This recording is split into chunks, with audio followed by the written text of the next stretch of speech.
Jadi dalam tempoh kita duduk melalui fasa ni, fasa wabak ni tuan-tuan, pandemik ni, ada yang mula mengaitkan tentang isu-isu akhir zaman. Di antaranya dia dikatakan bahawa tengok apabila masjid sudah tak ada orang.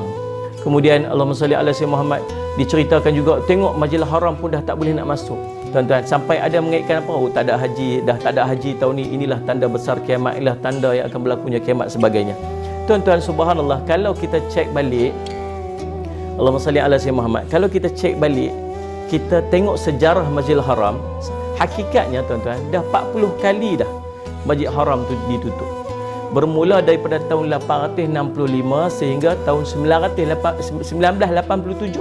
akibat daripada berbagai isu, berbagai sebab, peperangan lah, kebakaran lah, wabak penyakit lah, proses pembaik pulih lah, demikian yang berlaku. Artinya ini bukan kali pertama tuan-tuan, ini tempat perhimpunan manusia. Jangan sampai nanti disebabkan kita nak juga tu, akhirnya tempat itulah akan mencetuskan wabak dan orang akan menyalahkan Islam. Tengok orang Islam ni sampai tak ni, tengok orang Islam ni tuan-tuan, bila disuruh tutup masjid sebagainya tuan-tuan. Allahumma salli ala sayyidina Muhammad.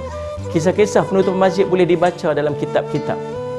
Berlaku salli ala sayyidina Muhammad di Cordova, berlaku pada zaman ketika Imam Ahmad bin Hanbal radhiyallahu an, cerita tentang kisah-kisah penutupan masjid yang telah berlaku sebelum daripada ni tuan-tuan. Dan ini merupakan salah satu daripada ajaran dalam agama untuk menghentikan wabak.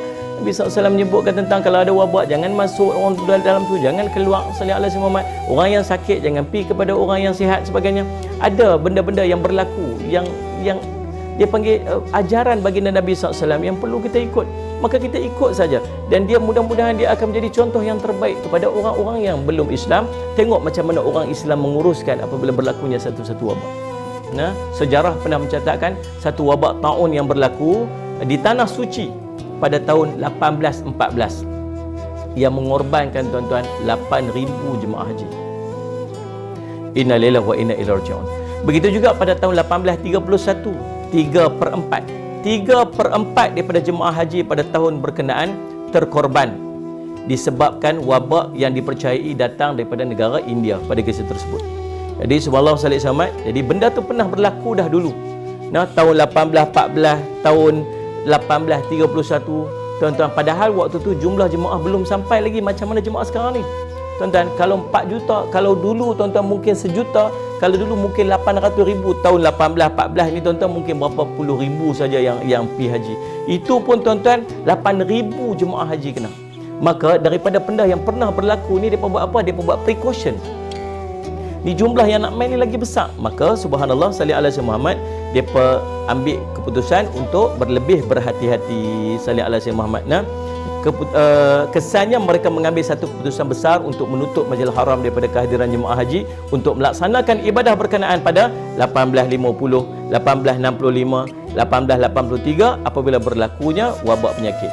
Malah pada tahun 1837 sekali lagi wabak penyakit berlaku sehingga menyebabkan ibadah haji untuk 3 tahun berikutnya tidak diadakan. Tahun 1837 bila berlaku wabak ni, tahun 1838, 1839, 1840, tahun 3 tahun ini tak ada ibadat haji. Tahun 1864 pernah berlaku 1,000 orang penziarah Al-Haramain terkorban dalam sehari kerana wabak penyakit yang sangat berbahaya sehingga menyebabkan ibadat haji dikecualikan pada tahun berikutnya, iaitu 1865. Tuan-tuan, kalaupun berlaku tidak ada haji pada tahun ni, sebenarnya benda ni pernah pun berlaku dulu di Masjidil Haram. Kan? Sallallahu alaihi wasallam pernah pun berlaku. Jadi janganlah kita sampai nak mencetuskan kerisauan, kita risau sebagainya. Sallallahu alaihi Muhammad. Sebab benda ni dah pernah berlaku dah, dan ini merupakan salah satu daripada ikhtiar yang dibuat oleh pihak yang berwajib untuk mengelakkan berlakunya penularan wabak. Kalau kita duduk kat sini, tuan-tuan boleh bayang tak, kita pusing-pusing dibuat PKP, kita pusing kat sini aja. Tuan-tuan, kalau dekat Masjidil Haram ni seluruh dunia akan pergi dan semua orang akan buat balik. Dan apa yang akan jadi? Orang akan kata, tengok orang Islam yang menjadi pencetus kepada penyebaran wabak. Ini fitnah balik kepada Islam. Maka tuan-tuan, sallallahu alaihi Muhammad, tugas kita ialah apa? Ialah untuk taat kepada perintah, taat kepada orang yang menguruskan, dan mudah-mudahan dia menjadi satu kebaikan, insya-Allah.